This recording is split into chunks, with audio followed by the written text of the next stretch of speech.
This goes way too easy. Whoops! Okay, let's not start this week off with one of the few mistakes.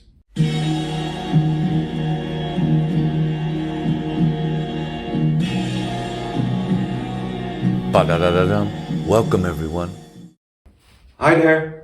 Episode 12 of the Friday videos. I'm standing here with my beautiful benchwork. I'm very happy with it.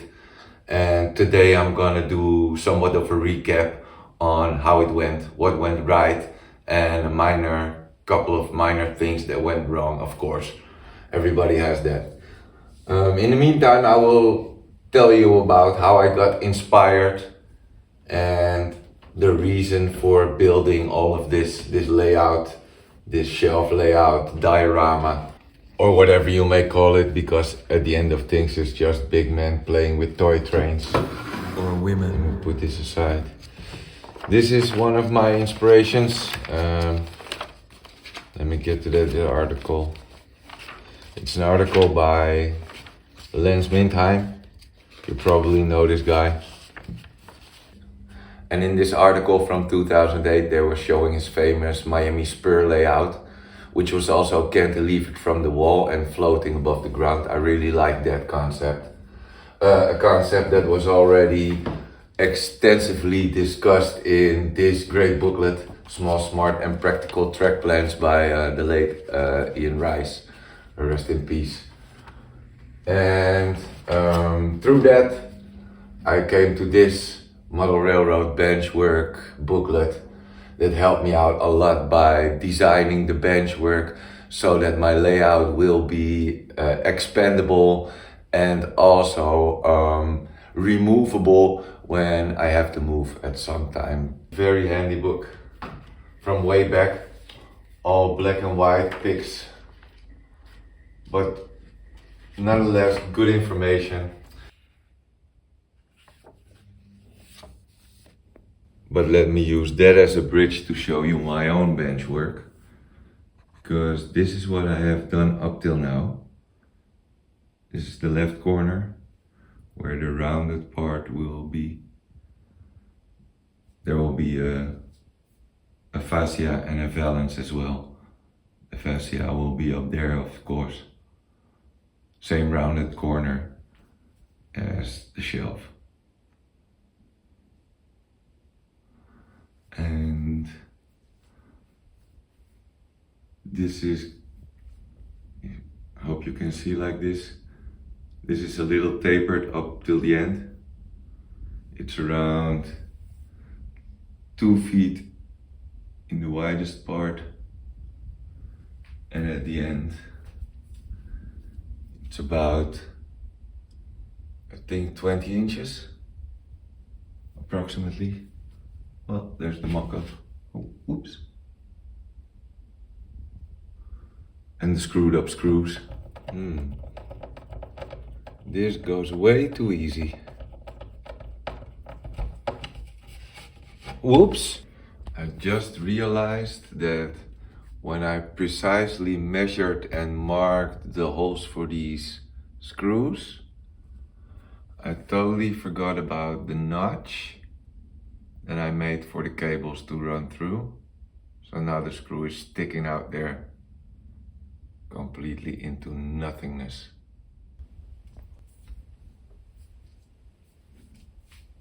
But let's start here. I use this corner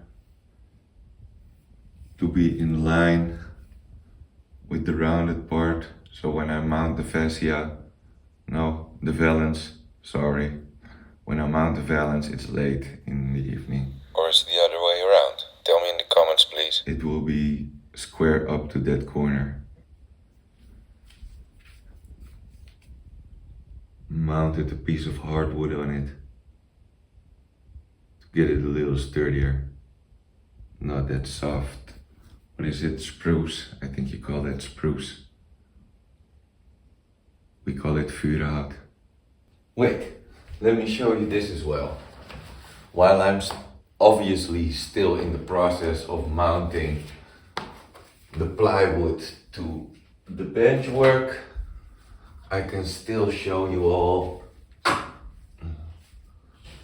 what's underneath it. This can come off. Here we go. As you can see, the L girders, and on top of that I put the risers with the sides of it mounted to the rim of the L girders, so it will be sturdy as, I can't say that on camera, and I can say that You're right. at all. And here I make some clever, well, I hope you can see. Wait, let me take you off for a second. For the joists that hold up the plywood, I made some brackets, and I already saw them in half. Not completely, but up till half an inch or so. So if I have to move in the future, I can cut these beams up, and the complete layout will be separated in two parts of about 5 feet each. Another thing that I wanted to show you all is that I marked all these screws that hold up the L girders on the brackets, and also on the wall. I hope you can see that. Where is it? Oh, there is it. There's number 13 and number 14. There are 14 screws in total holding up the L girders on the brackets. So if I loosen those 14 screws, I can pull the two boxes separated from each other up and move them if needed. That's why the plywood is also in two pieces, of course. I also made a couple of these holes in the joists. Also in the middle, as you can see. So the cables can run through that on the underside of the plywood. The plywood is a 7 layers plywood, 1/2 inch plywood, with a hardwood top and bottom, of course.